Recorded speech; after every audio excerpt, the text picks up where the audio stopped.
अभी तक की तमाम छोटी बड़ी खबरों के साथ मैं हूं रूपा गुप्ता। स्वास्थ्य सुरक्षा सप्ताह के तीसरे सप्ताह में कई पाबंदियां बढ़ा दी गई है।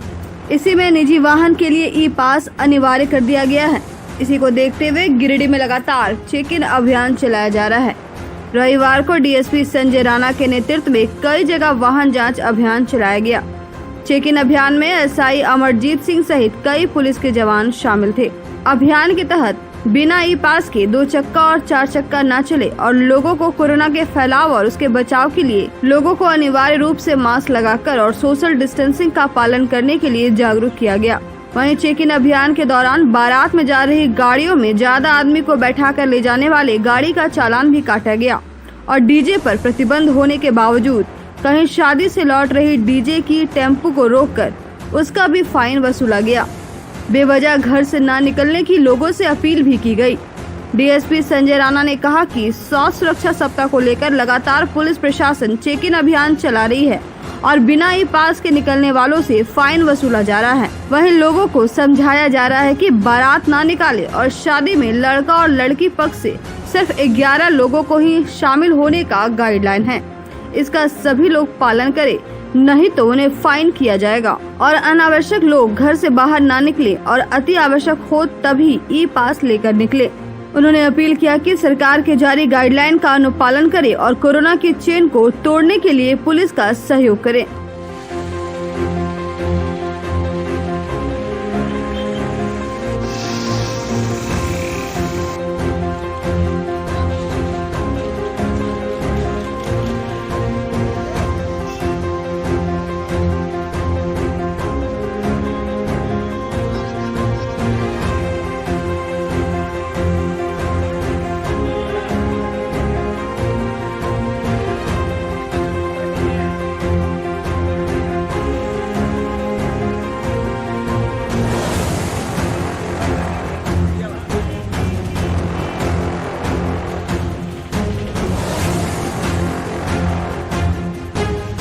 चालीस पैसेंजर लोग लेके गुजरात से बस आई थी। इनसे लेकर लोग गुजरात ले जा रहे थे, सारठ से लेबर को लेकर।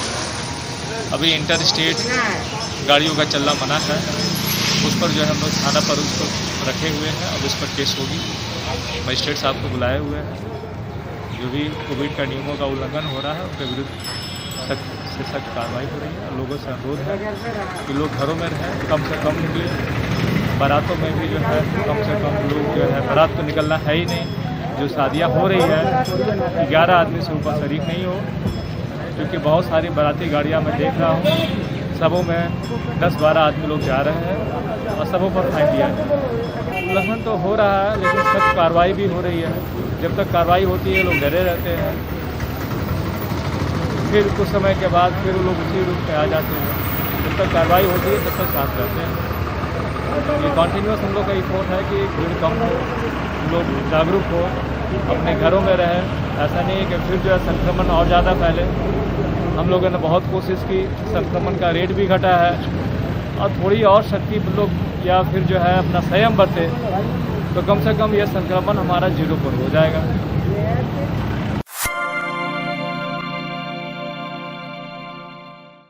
डीएसपी संतोष मिश्रा के नेतृत्व में पचम्मा थाना प्रभारी नीतीश कुमार एवं एएसआई उमेश कुमार सिंह शनिवार रात लगभग 10 बजे के आसपास सुंदरटांड़ रानी खावा में वाहन चेक इन अभियान चला रहे थे। इसी दरमियान डीएसपी संतोष मिश्रा को गुप्त सूचना मिली कि अवैध कोयला लदा गाड़ी जमुआ की ओर जा रहा है। गुप्त सूचना के आधार पर 407 गाड़ी नंबर BR23H1 871 को रोककर गाड़ी की वैध कागजात दिखाने को कहा गया, लेकिन कागजात न दिखाते हुए चालक द्वारा वाहन को लेकर भागने का प्रयास किया गया। वहां मौजूद पुलिस बल ने वाहन चालक को धर दबोचा। पुलिस द्वारा चालक से पूछताछ करने के दौरान 407 वाहन चालक का नाम बसंत यादव बताया गया, जो खुद चालक एवं कोयला कारोबारी है। अवैध कोयला लगभग 5 टन लादकर पचम्मा मार्ग से जमुआ की ओर ले जाया जा रहा था, जिसे कोयला तस्कर बसंत यादव को वाहन के साथ गिरफ्तार कर पचम्मा थाना द्वारा जेल भेज दिया गया। आपको बता दें कि डीएसपी संतोष मिश्रा और पचम्मा थाना प्रभारी नीतीश कुमार अपने कर्तव्यों के कारण सुर्खियों में बने रहते हैं। चाहे अवैध धंधे करने वालों के खिलाफ या कालाबाजारी करने वाले धंधेबाजों के खिलाफ लगातार कार्रवाई कर रहे हैं। तीसरी के पुराने शिव मंदिर प्रांगण में चल रहे श्री श्री 108 रुद्र महायज्ञ प्राण प्रतिष्ठा के अंतिम दिन रविवार को विभिन्न कार्यक्रमों के साथ संपन्न हुआ। अंतिम दिन 11 कन्या व पंडितों को ब्राह्मण भोजन कराया गया। वहीं भंडारा का आयोजन कर प्रसाद सभी भक्तों के घरों में भिजवाया गया। 5 दिवसीय रुद्र महायज्ञ में आचार्य अनिल शास्त्री ने विधिवत पूजा अर्चना व हवन किया। कार्यक्रम में उनके सहयोगी के रूप में सुनील पांडे, अनिल पांडे, चंदन सहित 6 पंडित थे। पुजारी के रूप में रंजन कुमार व सुनील यादव की पत्नी ने सारा विधि विधान संपन्न किया। कोरोना काल की स्थिति को देखकर शारीरिक दूरी व मास्क लगाकर सारे कार्य को किया गया। 2 माह पहले मंदिर के पुराने खंडित शिवलिंग व नंदी महाराज को विधि पूर्वक बनारस जाकर कमेटी के सदस्यों द्वारा गंगा नदी में प्रवाहित की गई। बनारस से ही शिवलिंग व नंदी महाराज को लाया गया था। पूजा संपन्न कराने में कमेटी के अध्यक्ष कृष्णा सिन्हा, सुरेश उपाध्याय, गिरीश शाह, भाजपा नेता अशोक उपाध्याय, बैकुंठ अग्रवाल, हरीश साव, मुन्ना बर्नवाल, महेंद्र मोदी, नंदकिशोर प्रजापति सहित कई लोगों का सराहनीय योगदान रहा।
नागरिक विकास मंच के संरक्षक सह भाजपा नेता सेवानिवृत्त इंजीनियर विनय सिंह इस कोरोना महामारी में लोगों के बीच लगातार नजर आ रहे हैं और लोगों के बीच इस महामारी से बचाव के लिए जरूरत की चीजें उपलब्ध करवा रहे हैं। इसी के तहत रविवार को सुबह वे अपने आवासीय कार्यालय में लोगों के बीच मास्क, कफ सिरप, सैनिटाइजर और कई चीजों का वितरण किया। इस दौरान नागरिक विकास मंच के सदस्यों को भी अपने अपने क्षेत्रों में यह सब चीजें वितरण करने के लिए सामान उपलब्ध कराए और बताया कि इस कोरोना की घड़ी में लोगों के बीच जितना भी हो सके हर संभव मदद का प्रयास करेंगे। मौके पर भाजपा SC मोर्चा नगर अध्यक्ष अमित पासवान, अशोक दास, सुजीत सिंह, शंकर सिंह, संतोष सिंह, महेश पासवान, राहुल तांती, प्रदीप कुमार सहित कई लोग उपस्थित थे।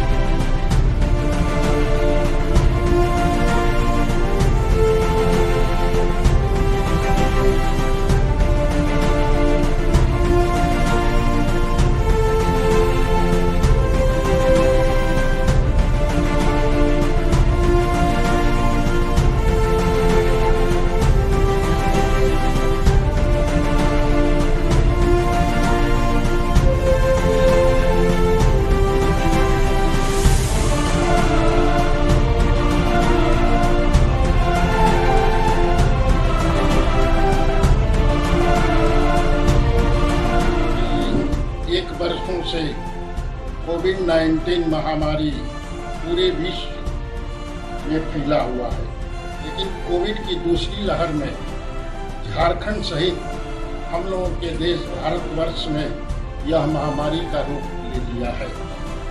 ऐसी स्थिति में प्रत्येक जनता को अपना जान बचाने अपने ही हाथ में है।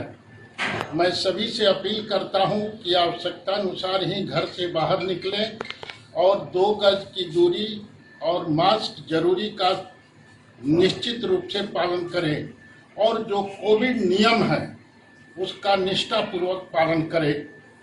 इस स्थिति में हमारे कितने लोग भारतवर्ष में इस कोविड महामारी में उनका देहांत हुआ, मैं सबको भावभीनी श्रद्धांजलि के साथ ही कोट कोट नमन करता हूं। इन विषम परिस्थितियों में गिरिडीह में भी हम देख रहे हैं कि कुछ साथी अपने जान को जोखिम में डालकर करके शमशान घाट तक जो जिनका देहांत होता है उनके परिवार जाने में असमर्थ होते हैं, उन लोगों के शव को ले जा कर करके वहाँ जो है जलाते हैं, वहाँ उनकी अंतिम प्रक्रिया वो करते हैं, जैसे मिथुन चंद्रवंशी, आकाश सिंह। इसके साथ साथ एबीवीपी के भी लड़के जरूरतमंद लोगों के घर तक दवाइयाँ पहुँचाने का कार्य कर रहे हैं। इस क्रम में अनेकों सामाजिक संस्थाएं भी लगी हुई है। संकट की स्थिति से ऊपर उठ कर करके सभी सामाजिक संस्थाओं को, सभी नागरिकों को जो सक्षम है उन लोगों को, गरीबों के बीच कुछ न कुछ अपने जो है जितना भी सक्षम हो कुछ वितरण करने की जरूरत है। जिला प्रशासन हो, केंद्र सरकार हो, राज्य सरकार हो, सभी को आपसी समन्वय बनाकर कर करके अगर हम निष्पक्ष रूप से जन सेवा कार्य में लग जाएंगे तो हम समझते हैं कि पूरा हमारा भारतवर्ष झारखंड सहित कोरोना मुक्त हो जाएगा। गांव प्रखंड के जमडार और निमाड़ी पंचायत के 15 गांवों के उपभोक्ताओं को महज 4 से 5 घंटे ही बिजली मिल रही है। इससे चिलचिलाती गर्मी में लोगों को भारी परेशानियों का सामना करना पड़ रहा है। ग्रामीणों का आरोप है कि बिजली कर्मियों द्वारा रात में ब्रेकडाउन का हवाला देकर बिजली काट दी जाती है। जब ग्रामीण इस पर बिजली कर्मियों से सवाल जवाब करते हैं तो उन्हें ब्रेकडाउन को लेकर पल्ला झाड़कर चुप करा दिया जाता है। ग्रामीणों का कहना है कि यह समस्या गत 3-4 दिनों से उत्पन्न हुई है। इससे पहले लोगों को बिजली ठीक मिल रही थी। 3-4 घंटे बिजली मिलने के दौरान कई बार कट ऑफ की समस्या जारी रहती है, जिससे मोबाइल फोन चार्ज करना भी लोगों के लिए दुर्लभ हो गया है। एक तरफ राज्य सरकार वर्तमान समय में कोरोना को लेकर सभी लोगों को घर में रहने की बात कहती है, वहीं दूसरी ओर यहाँ के लोग बिजली की आंख मिचौली के खेल से परेशान हैं। बिजली नहीं रहने से उपभोक्ताओं को इस कोरोना काल में बाहर निकलने को मजबूर होना पड़ रहा है, लेकिन यहाँ के जनप्रतिनिधि से लेकर सांसद व विधायक सब चुप्पी साधे हैं। 4 दिन से माने बिजली नहीं है, हाँ? और रात को माने भी नहीं रहता है। तो यहाँ 24 घंटा में 4 घंटा भी लाइन नहीं रहता है, और जब बोलते हैं तो बोलता है कि ब्रेक डाउन है, रात को नहीं, दिन को बनाएंगे, रात को नहीं बनाने जाएंगे हम लोग, दूसरा मिस्त्री खोज लीजिए। निमाड़ी पंचायत में बिजली की भारी समस्या है। आँख मिचौने का खेल होता है, कभी 5-10 मिनट के लिए आता है, इसके बाद सारा दिन ऐसे ही लाइट पर बंद रहता है। हम बिजली विभाग से ये कहना चाहते हैं कि कम से कम लाइट के ऊपर विशेष ध्यान दें, खास करके ग्रामीण क्षेत्रों में।